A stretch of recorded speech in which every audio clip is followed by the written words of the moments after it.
Hi, Andrew Cuneo here with yet another standard deck tech video for standard using Crimson Val cards. Today I'm going to go over zombies. So the deck that's on the screen right now is kind of my starting point for the zombies deck. It uses a couple of the new cards, Fellstinger, Headless Rider, and then this card, Overcharged Amalgam, which I was pretty excited about. Let's see if we can get it.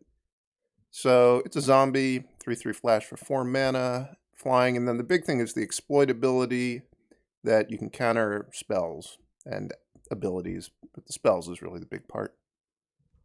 I tried this deck a bunch, and it was a little disappointing. It had a couple of problems. One was that the mana wasn't particularly good because the deck's almost entirely black cards, but I'm trying to play a double blue spell. So you wound up having to play a bunch of islands, and if you didn't draw double black, like you were never going to cast 2 spells in a turn. So that was a little bit lackluster. The other problem was that this is the Lord you get, and it only increases the power of your creatures, not the toughness. So your zombies never really got big enough to outsize like the green and the white creatures. So you were kind of always on the back foot because your creatures were never big enough to really win combat. They would just only ever trade. So I kind of gave up on this approach to playing zombies, and I moved on to a new, stranger approach, which I've been having better results with. So I moved on to zombies with white, and bizarrely, the solution I came to fix zombies was you had to add a few vampires to the deck. So I've got 2 vampires, which I'll go over all the cards in this deck, and we'll get to those. So let's do it. Starting with the 1-drops. If you're interested in zombies, this is one of the main selling points. You get 2 good 1-drops. Champion of the Perished gives you some really explosive starts. It's pretty easy to get it to the point where it's going to be the biggest thing on the battlefield if you have it on turn 1 and your opponent never removes it. Shambling Ghast is not a hard-hitting thing, but in small creature battles, it's an extremely effective card, and even if your opponent doesn't have small creatures, getting the treasure tokens may be going to help you at some point. And this deck does have a bunch of ways to sack things, so just having some cheap fodder is nice. So definitely the 1-drops, big strength of zombies. These are not new cards. They were already existing, but there weren't really enough zombies before to play Champion of the Perished. Moving on to the 2-drops, again, we have no new cards. We've got Tainted Adversary, which is a zombie that you can also make a lot of zombies if you have a bunch of mana. And Jadar, who is not a zombie, but comes with a 2/2 Decayed zombie. The 2/2 Decayed zombie that comes back every turn is pretty nice because it's going to trigger the Champion of the Perished every turn. It gives you some fodder for some of the 3-drops. And it's going to trigger the Welcoming Vampire every turn, which we'll get to in a second. Then one of the big selling points of playing with white is getting to play Vanishing Verse. Vanishing Verse is a really strong removal spell against a lot of decks. So against green, the fact that you can exile the Old Growth Troll as opposed to just killing it is a really big deal. Also, if your opponent is playing some of the classes like Paladin class or they're playing Portable Hole, you can exile some permanents that people are not used to getting destroyed. Like, they're not expecting you to blow up their Ranger class if they sink some mana into it. They're not expecting you to kill their Paladin class. So this gives you a way to get rid of a lot of permanents that you otherwise wouldn't be able to, and it kills most of the important creatures in the format. There are a few things that it can't kill. Can't kill Faceless Haven, which is not that big of a deal for this deck. This deck is pretty good at blocking Faceless Haven. It also can't kill some of the gold, well, it can't kill the gold creatures, which are predominantly in red-black vampires. So there's a couple of flaws, but I think overall this is the best 2-mana removal spell you can get in this format. It also exiles as opposed to just destroying, which can come up. Not a ton, but it does matter a little bit. Moving on to the 3-drops, we've got Fellstinger and Headless Rider, which are the 2 zombies. Headless Rider is a card I haven't seen other people playing, but it allows you to build up some boards where your opponent just cannot profitably like interact on the ground, because whenever your creatures die, you're going to get zombies. They're going to make your Champion of the Perished bigger.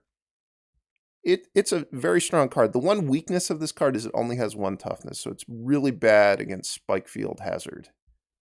Outside of that, though, it's a pretty solid card. You're getting three mana's worth of value out of it. It also gives you protection against a lot of the sweepers in the format. Not that sweepers are that heavily played, but if somebody is trying to, use Crippling Fear against you, Meat Hook Massacre, or Burn Down the House, they're not really going to wipe your battlefield. They're just going to kill the Headless Rider and convert everything into 2/2 zombies. Felstinger is one of the reasons that Zombies has gotten better. This is a deceptively powerful card. So 3/2 Death Touch for 3 mana, not great, not horrible. I mean, it does contribute to just the general amount of Death Touch you have, which makes it hard for the green decks to attack you on the ground profitably. But the exploit ability is really where this card shines. So when you exploit a creature, target player draws 2 cards and loses 2 life. So there's a lot of subtleties in that. First of all, you need to remember exploit is optional. You don't have to sack a creature and do that if you don't want to. Also, exploit, you can sack this creature to itself. So if you don't have a battlefield and the 3/2 Death Touch isn't going to help you, you can just convert this card into draw 2 cards, lose 2 life. Finally, you also can target your opponent with this. So if them drawing 2 cards or losing 2 life would kill them, you can kill them with this card. So it gives you a little bit of reach, which people would not be expecting out of a black-white deck. And then the way this deck's set up, you do have a lot of fodder to sack to the exploit abilities. So you're mostly going to be looking to sack Shambling Ghasts. You're going to be looking to sack the Decayed Zombies from Jadar, or maybe Decayed Zombies from Tainted Adversary if you made them. Also, you can get 1/1 Spirits from Kaya, which we'll get to in a second. So this deck has a lot of fodder. It doesn't have as much fodder as a straight-up sack deck. For a while, I was playing with Deadly Dispute in my deck, which is this card. Sack a creature, draw 2 cards, get a treasure, because it seems to make sense to play Deadly Dispute with Shambling Ghast and Jadar. I found that this card, it just really wasn't what the deck wanted. This deck, you do want to keep building up your battlefield. So this card was great in the spots where Jadar was making Decayed Zombies, or in the spots where you wanted your Shambling Ghast to die. But if you drew it and you hadn't drawn either of those other 2 cards, it just wasn't a card you wanted. So I've taken it out of the deck. Going back to the 3-drops, this is kind of one of the odd inclusions. So it's a 2/3 flyer, which is nice. And it says whenever you have a 2 power or less creature enter the battlefield, draw a card, triggers only once per turn. So this is something that the blue-black deck was lacking, was just a way to keep building value over time. So this is going to trigger on all the creatures except for the other 3-drops. So you're generally going to be able to trigger this once a turn. Also, you can trigger it on your opponent's turn in a couple of ways in this deck. One is if you have a Headless Rider and a zombie dies, you're going to get a 2/2 zombie token, which will trigger this. The other is if you've plussed Kaya on a creature and that creature dies, you're going to get a 1/1 Spirit, and that also triggers this on your opponent's turn. So it's not a key part of the card, but it can come up. It's something to watch for. Agadeem's Awakening is a really nice card in this deck because you have a lot of things that comes into play triggers. So if you're bringing back, a 1-drop, a 2-drop, and a 3-drop, you're going to get a lot of value out of this. And for 6 mana, especially with the treasures you make off the Shambling Ghast, that is somewhat realistic to do. So you'd be looking to bring back a Welcoming Vampire and bring back Tainted Adversary, bring back Champion of the Perished. You're going to get to draw a card. The Champion of the Perished is going to get bigger. If you have spare mana, you could also sink it into the Tainted Adversary. That would take a lot of mana, though. Moving on to the 4-drop slot. So for a while, I was playing Eben Death. because it's a zombie. And also just, 5 power flying, and you do have a lot of creatures, and you have ways to make your creatures die, so I figured you could get it back. I, I found that this card was just too expensive for what it did. It died so easily, and it's not a very effective blocker because even though it has a flash, it comes into play tapped, so you can't really block with it before the 5th turn.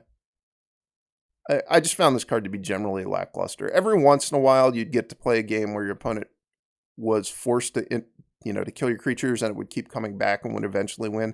But in general, it was just a 4-mana 5/2, and then it died to a cheaper card, and then the game went on, and it didn't do enough. So I have moved on to playing Henrika Dumnathi, which is another vampire in my zombies deck, a little bit strange, but this thing does a lot. And it's a surprisingly powerful card. So one of the things you can do is you can sack a creature to make each player sacks a creature. So it's a way to use your fodder.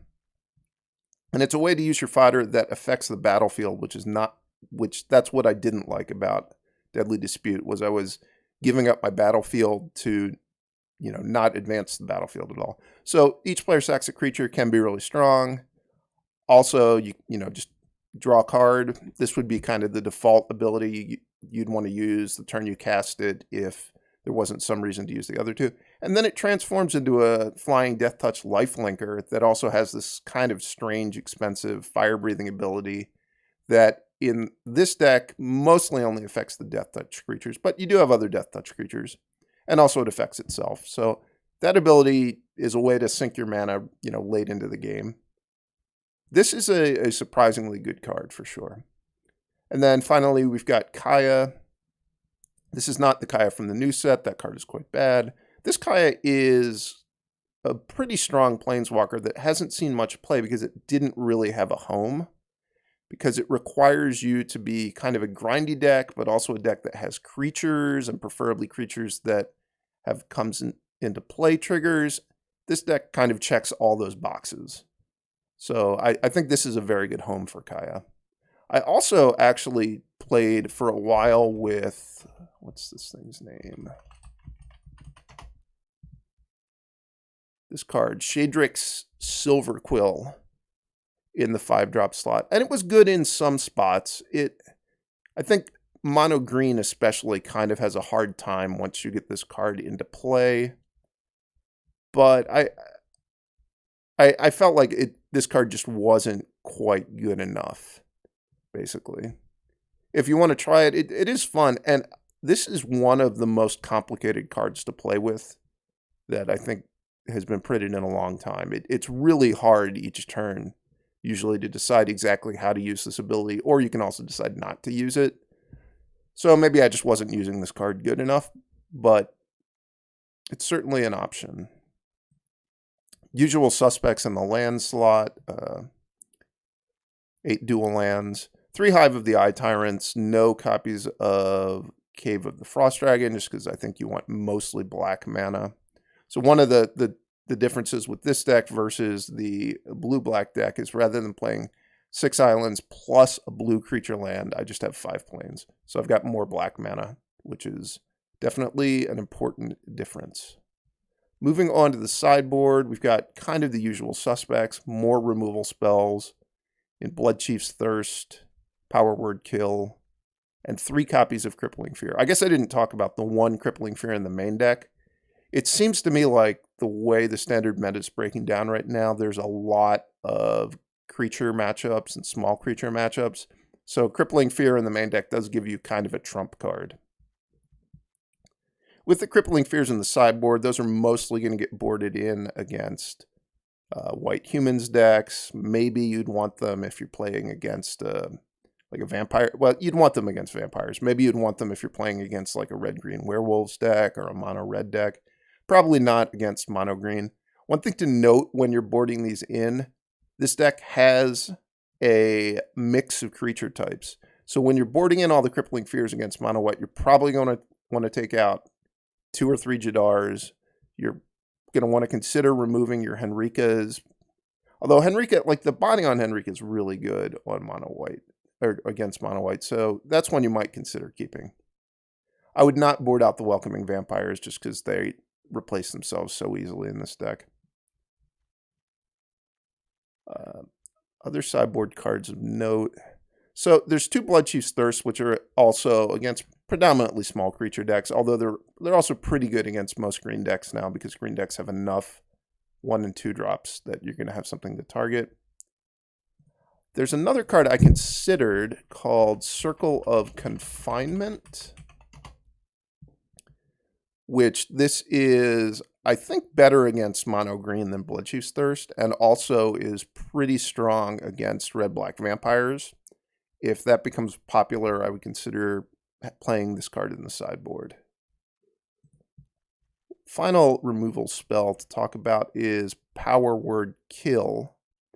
And this is good against green. It's also good against vampires. You can have it in your deck against white, although I think that you have enough other removal that I generally wouldn't do that. One interesting thing to note about this card is usually the first black removal spell you would go to is Infernal Grasp. And that's because Infernal Grasp can kill Goldspan Dragon and Smoldering Egg. In this deck, that's not really an issue because you already have 4 removal spells that kill those cards. And you're just never going to want to have more than 4 copies of cards that do that in your deck. Or generally, you're not going to. Like if you're against a blue-red Dragons deck, blue-red Epiphany deck, you're usually going to want to limit yourself to, 2 to 4 cards that kill the egg or kill the dragon that are dedicated to doing that. You're also going to have Kaya in your deck probably. You're going to have Henrika. So you're going to have more ways to kill it than just the Vanishing Verses. But you're not going to want to go up to 5 or 6 copies of cards. So you can play Power Word Kill, which doesn't cost you life in the other matchups where your life total might matter. Then we're going to move on to sideboarding against blue-red. This deck is, the main deck is kind of weak against blue-red. I don't think you want to play this if you think blue-red is the most important deck to beat, just because this deck's a little bit slow and it doesn't really stop them from just chaining together Epiphanies. We do have a lot of sideboarded cards that are going to help against that. It's probably not enough to make it a good matchup, but it's enough to give you a fighting chance. So the usual suspects, 4 Duresses, which is obviously great in that matchup, 2 copies of Go Blank, and then also 2 copies of Thalia, which I think is also great in that matchup. And I think it's important when you sideboard in that matchup, you're bringing in 6 non-creature cards, and you still want to have a reasonable clock to pressure them to back up your discard. That's where Thalia comes into play, because it both disrupts them and it's a source of damage. I, for a while, was trying Redain, which is another way to, tax their Epiphanies. But I found when I was sideboarding that I was just having too many 3-drops in my deck if I did that. Because I think the Headless Riders are good. Even though they're bad against Spikefield Hazard, they do, give you some protection against sweepers. And the Fellstinger as well, that's one you can trim a little bit, but it's also not a bad card in the matchup. I think if you're expecting lots of Cinderclasms and they have Spikefield Hazards, Jadar is kind of bad. Like, Thalia is also bad against Spikefield Hazard, but Thalia, at least, they can't kill it on the first turn with Spikefield Hazard. They have to use their second turn. And it's also just better if it lives. So I would usually look to trim a couple copies of Jadar and all the Shambling Ghasts in that matchup. So bringing in Thalia gives you, it keeps your curve somewhat reasonable. So that's the deck. I'm pretty excited about it. I think that this is maybe a way to make zombies into a top tier deck. I've been doing pretty well with it. I'm going to get into some games now. Solid hand. This is a nice interaction where if you played turn 2 Jadar and it lives, you're able to trigger it immediately. Well, you trigger the Welcoming Vampire the turn it comes into play.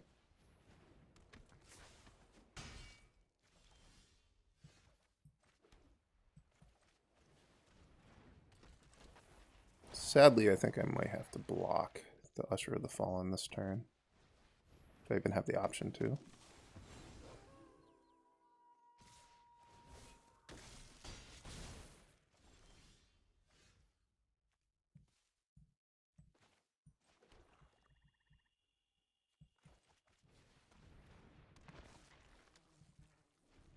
Not having a 1-drop when I was on the draw is pretty brutal.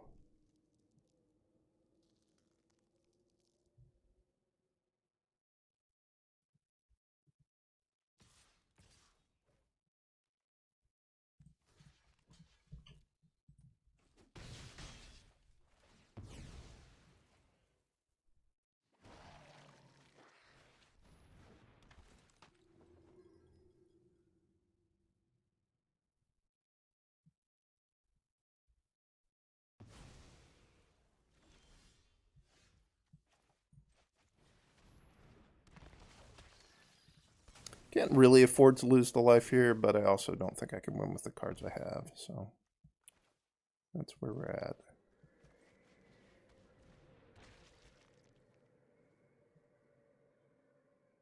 Should I attack?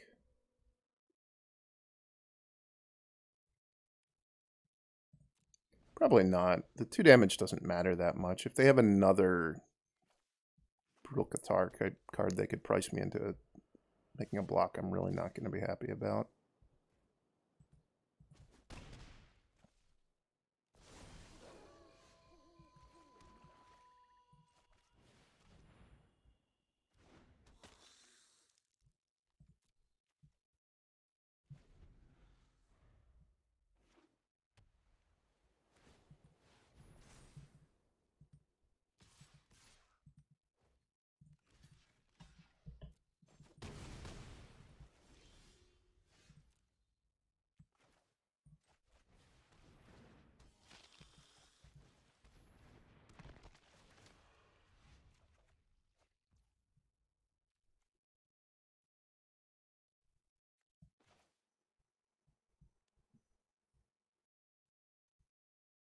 Maybe I shouldn't have played 2 zombies, huh?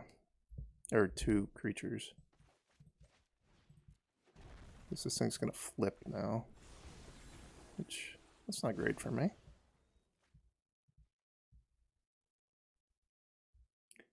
I did draw Crippling Fear, so not without hope.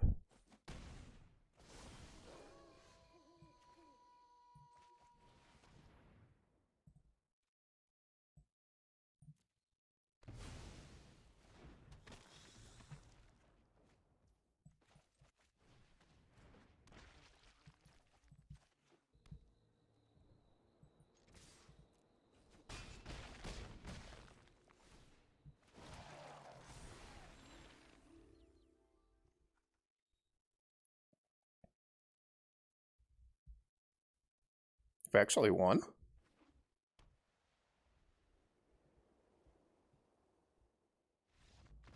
Wow. Alright, so sideboarding against white. Definitely want Crippling Fear. Definitely want Bloodchief's Thirst. Maybe I want Power Word Kill. We're going to have to look. I like taking out Jadar. I like taking out one of the Kayas. Just because it's kind of expensive. And given that boarding out Jadar, I like taking out some of the Fell Stingers. There's oftentimes not a lot of fodder. And also just 3/2 Death Touch doesn't really line up that well against their deck. I could have more Power Word kills. What would that be over?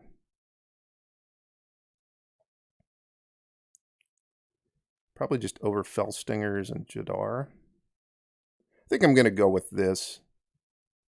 There is something to be said for not having a ton of 1-for-1 removal when I've got 4 Crippling Fears in my deck. Because I want to establish a board and then play Crippling Fear, not kill their creatures one at a time and then play Crippling Fear to kill the last one.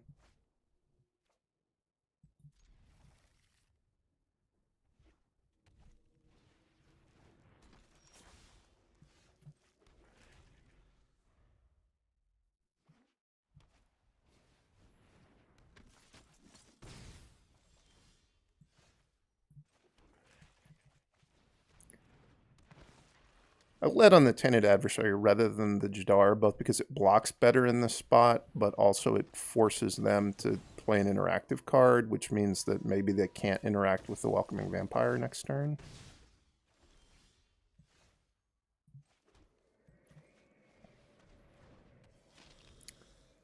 Also, I'm going to be able to Crippling Fear Vampire next turn if they don't do anything. Well, that counts as doing something, but it's not that scary, actually.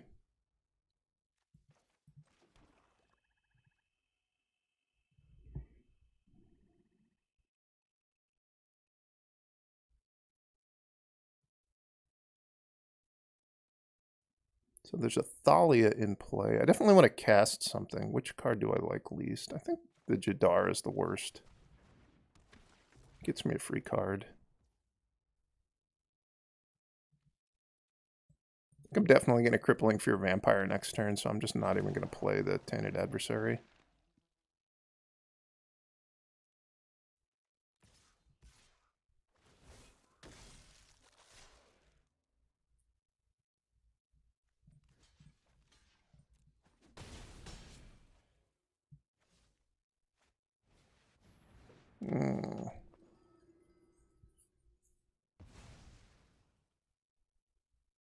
That is very unfortunate. Maybe I'll draw another Crippling Fear. Am I lucky like that? Let's see.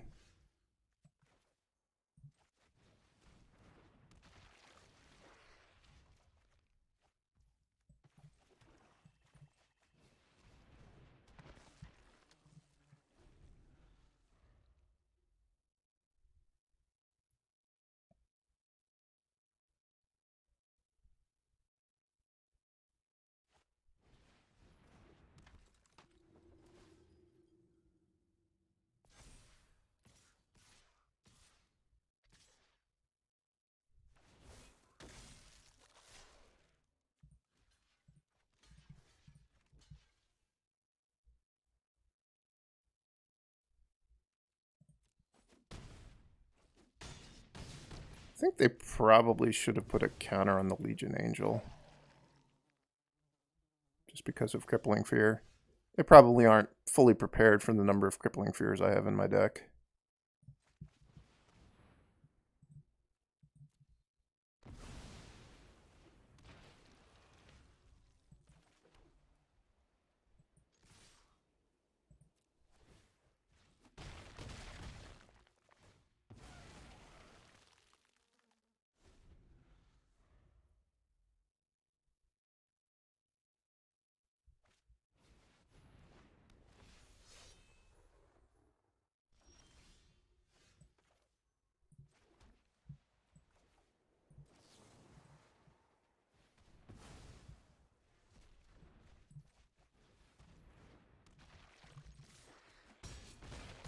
Crippling Fear is so good against these white decks.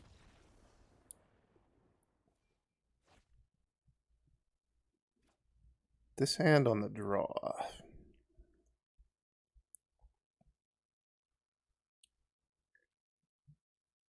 I guess I'll keep. If I knew for a fact they were playing an aggressive creature deck, I would have mulliganed.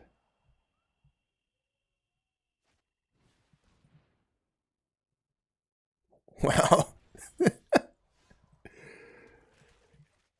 That was nice. I'm glad I didn't mulligan. This is the first time I've seen someone play this card. They can't be happy to whiff casting it on turn 1. And then having me immediately top deck and 1-drop is pretty funny. So this is maybe a control deck, if I had to guess. I think I'll just start by playing Headless Rider. The other option would have been to play Fellstinger there and get a treasure so I could play Kaya next turn. This looks like it's definitely some sort of blue-black control deck. Not sure why. Why would you play this in a control deck?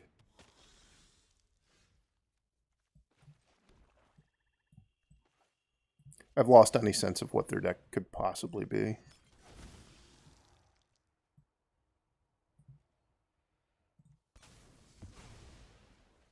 This is some good value. I got a blood token, a treasure token, a zombie token. I killed their 5/6. All good things.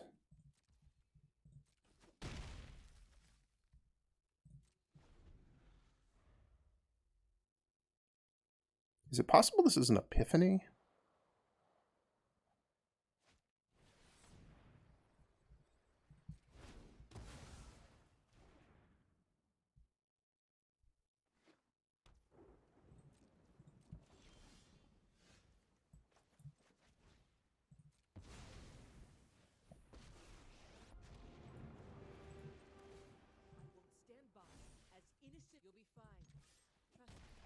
If it's an epiphany, we might find out next turn.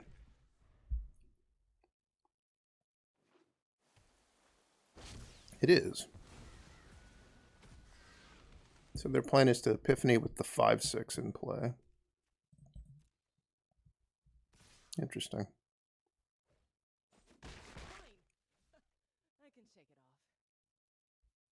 I can shake it off. Do they have a second one? They have a second epiphany. This turn it might be kind of scary.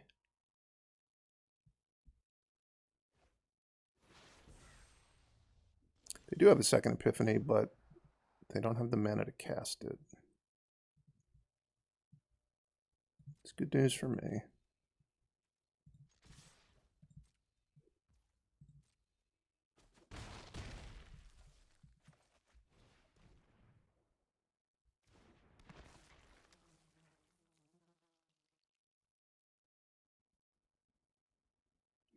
So should I play a Fell Stinger? Sack the Headless Rider. That gets me a Spirit token. It's only really bad if they have a Sweeper.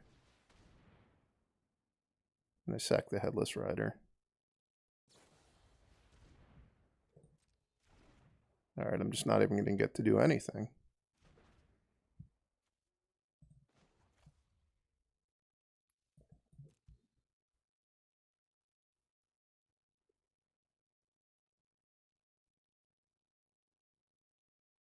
Should I kill a bird or should I plus again? I think I should plus again. Ghosting feels weird, I know.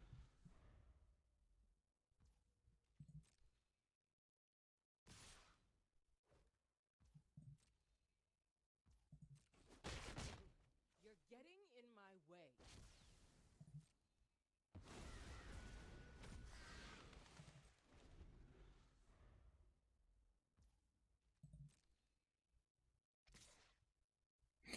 Might want to sack this blood token and just discard Headless Rider.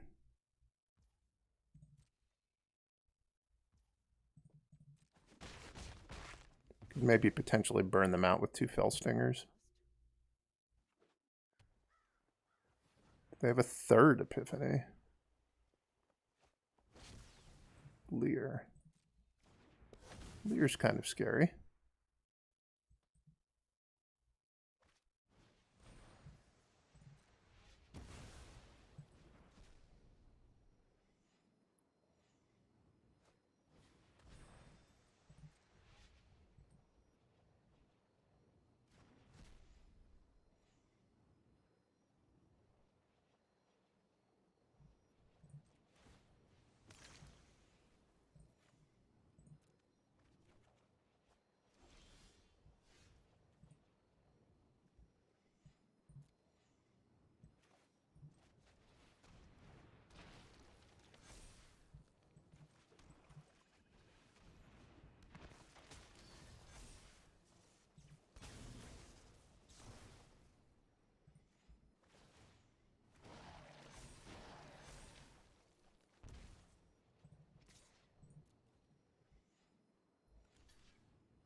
So they can potentially play Divide by 0 right now.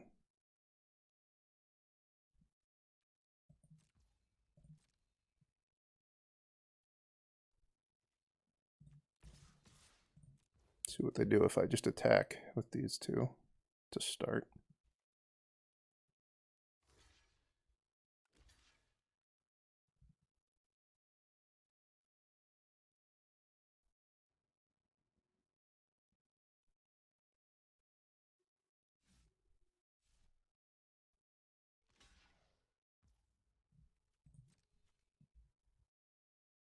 Is this getting divided by 0? Yeah.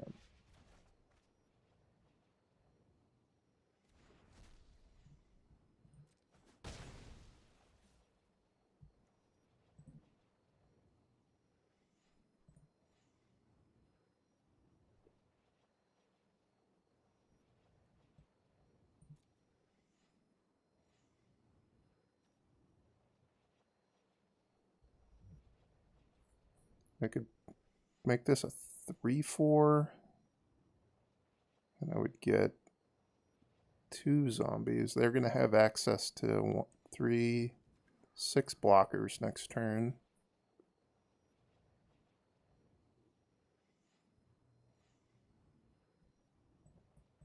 I think that's probably pretty good.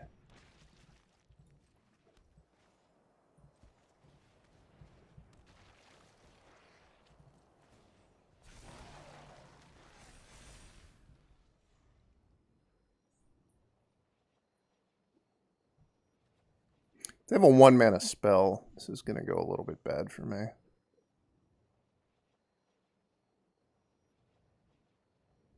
I'm also going to have access to Agadeem's Awakening for 4 next turn.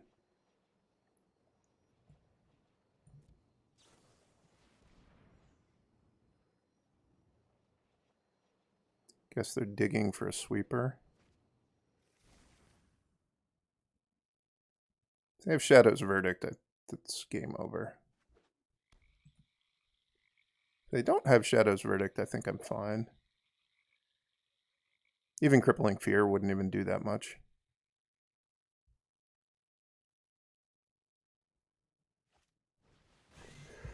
Ugh. Guess I got a 1/1. It's nice to have a 1/1.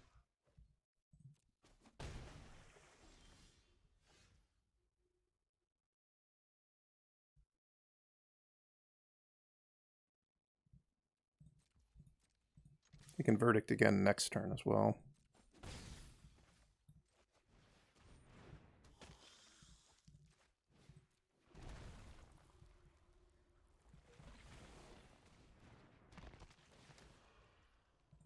Could have alternately attacked with the Hive of the Eye Tyrant to get rid of the Verdict.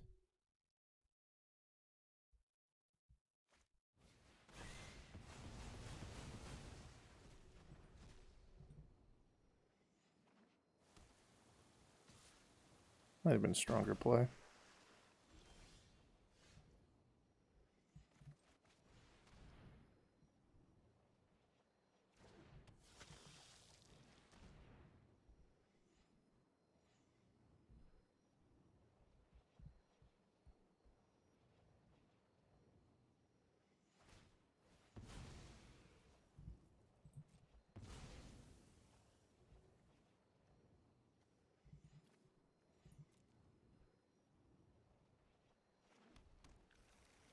It's been a really close game.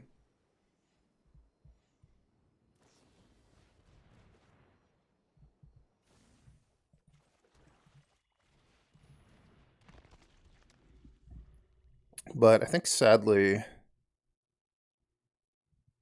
this is going to be the turn where they really turn the corner. I may have really messed up by not exiling the Shadow's Verdict with the Hive of the Eye Tyrant.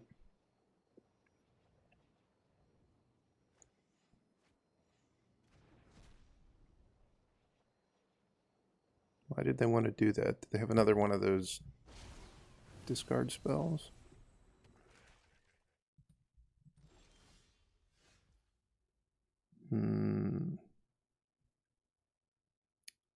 Yeah, that'll do it for me.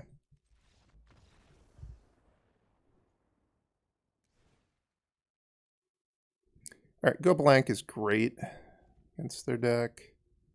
I don't think I need Power Word Kill just because I have Vanishing Verse. Duress is great. think Thalia is very good. Shambling Ghast is pretty bad. They don't have small creatures, so it's just too low impact of a card. Crippling Fear is obviously awful. I'm going to trim at least one Jadar. Maybe one trim of Vanishing Verse as well. They had the Bloodline Purveyor and they had the Leer. But I still don't think that's a card I want to draw a lot of copies of.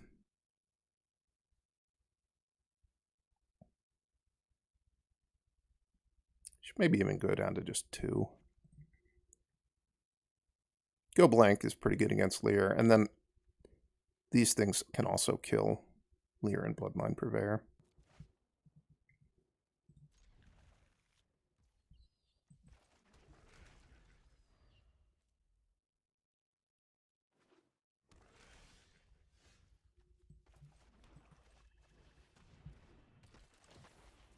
This is kind of a 3-power 2-drop, at least in this spot.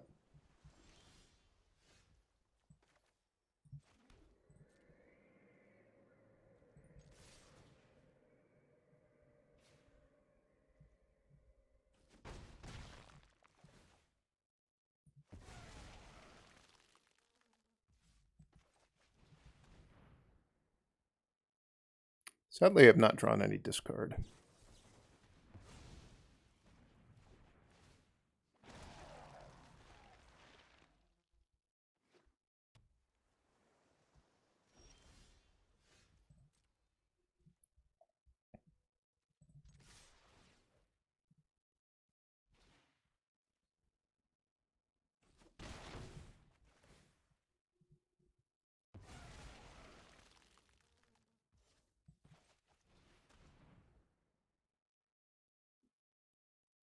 Should not divide by 0 that while it's on the stack.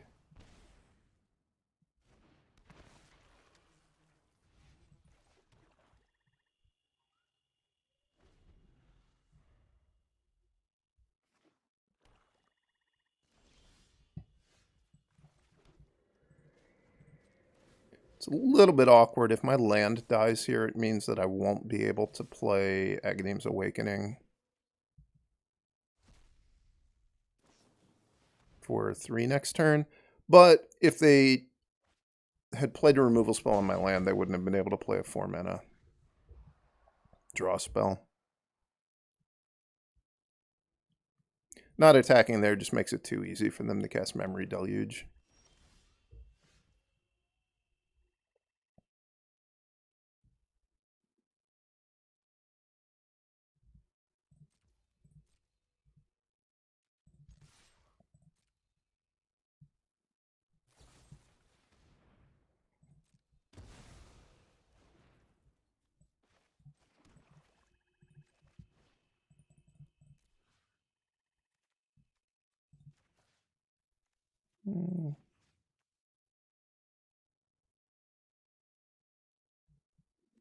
This is more power, but it's potentially one less zombie if they have Crippling Fear.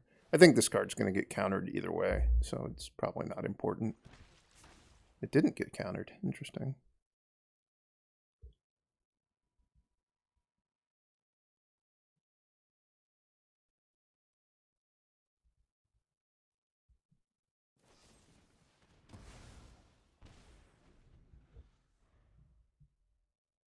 They've taken 4 damage from Infernal Grasps, is that correct? Yes, it is.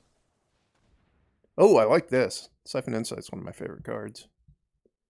What could they get? It could be almost anything. Or it could be, you know, one of the cards from my deck. Oh, it's like the worst imaginable card for them to get.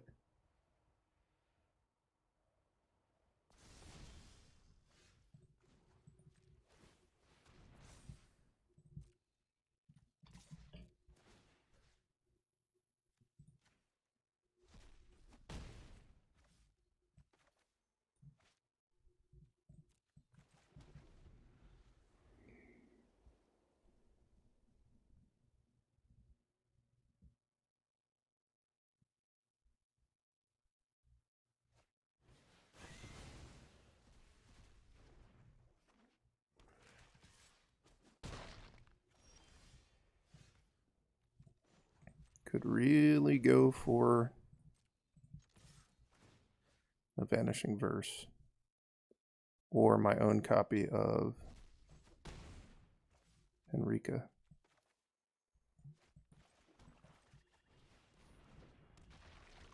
Or I guess a Fell Stinger would have killed them that turn too.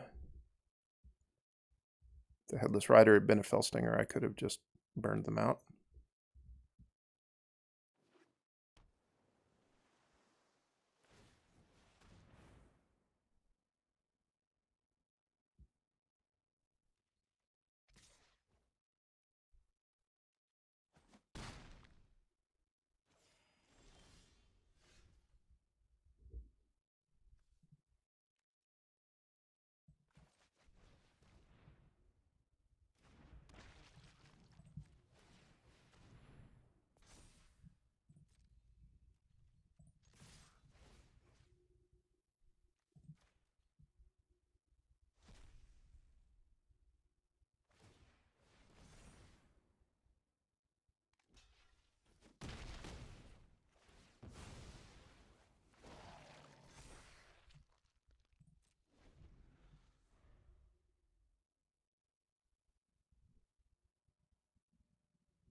So if they have Divide by 0, it's pretty bad for me.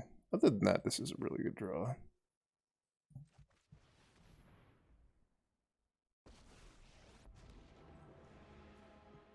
When you want a job done right, hire the best. And stay gone. Sadly, I can't attack. So now if they have Memory Deluge, they don't have Memory Deluge. What do they have in their hand? I guess at least one of them could be a land still.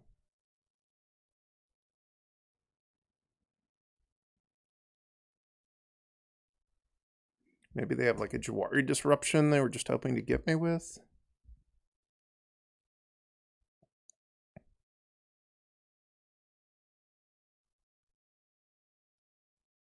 Maybe they have more Infernal Grasps.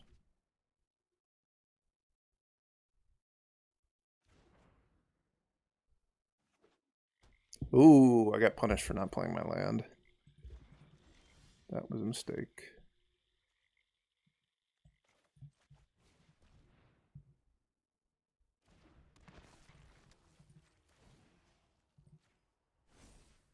Don't worry. I got you. There's not a whole lot of point to trying to get a Kaya counter on the Hive of the Eye Tyrant. If they have a card that can kill the Hive of the Eye Tyrant, they're just going to kill it in response. Do I want more Vanishing Verses? Certainly a card I wanted to draw last game, but I think that that was kind of a fluke.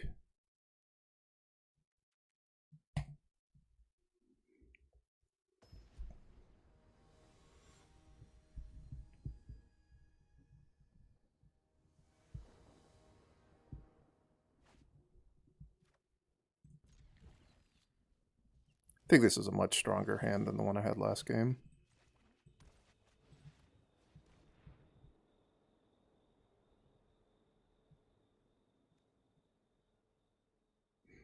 Do I want to take the Disruption and just play off curve? Or take the Disruption and then play on curve? Or do I want to take Divide by 0 and play off curve? I think I want to take Divide by 0 and just play off curve. They might even let me play on curve here and just, yeah, not leave up the Disruption because I know about it.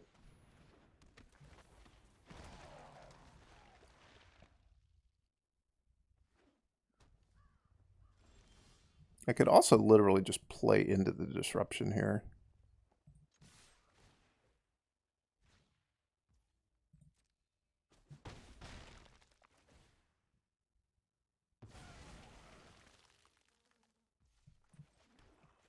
Just to deny them a land, because I think they do potentially want to make all their land drops. I probably should have played this before combat if I was going to do that.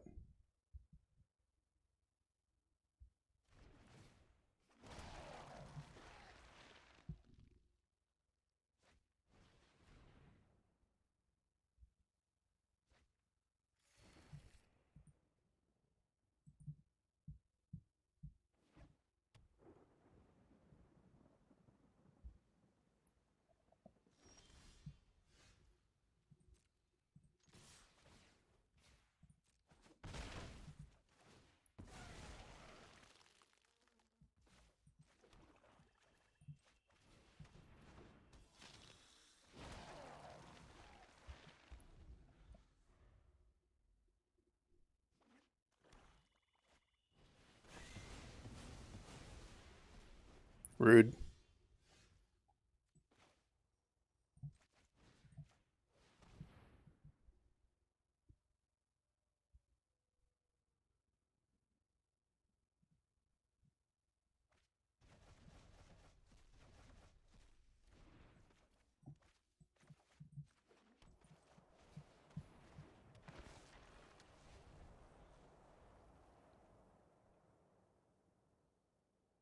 Does anybody else think this looks like an island? It's obviously the Epiphany, but it looks like an island.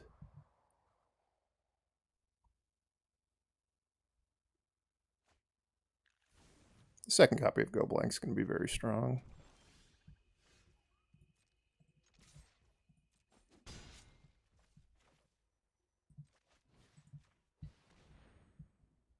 Leaving them with just an Epiphany. I think I'm just going to sack the Fellstinger to itself and draw 2 cards.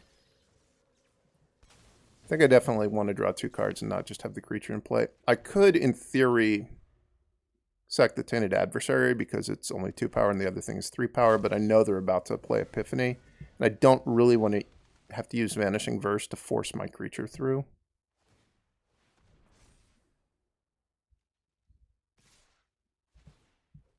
They're racing.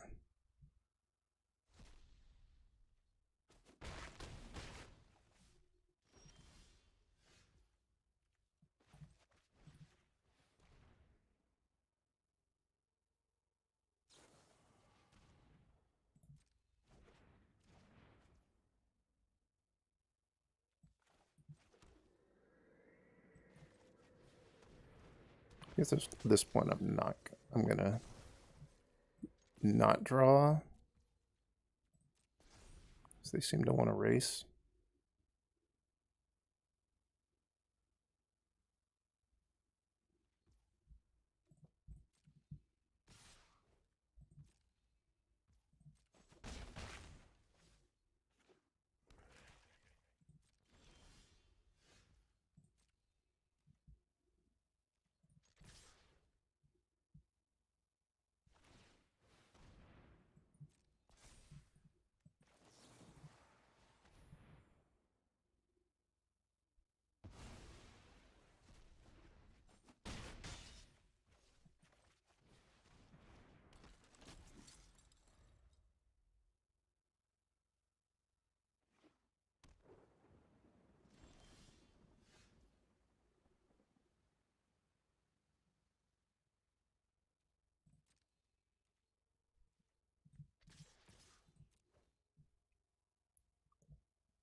If they trade off all their creatures, I think I'm going to eat the Thalia. Let's see how they block, though.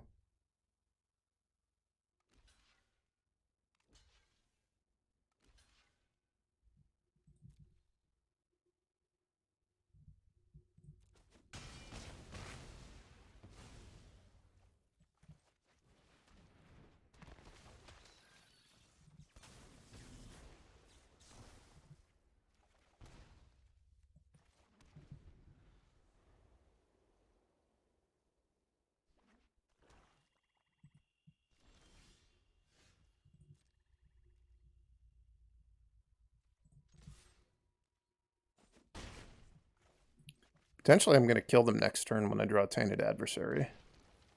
But let's see.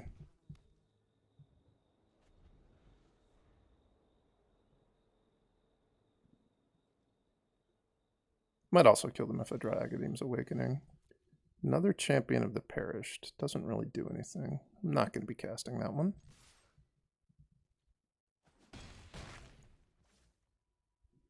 I'll just hold it in case they draw a sweeper. I'll probably play it before combat next turn to get this up to 2 power, so I have 2 lethal creatures. Alright. That was a close match. I maybe messed up the first game. So that's my take on zombies. Hope you guys liked it, and please subscribe to the channel if you're liking these videos.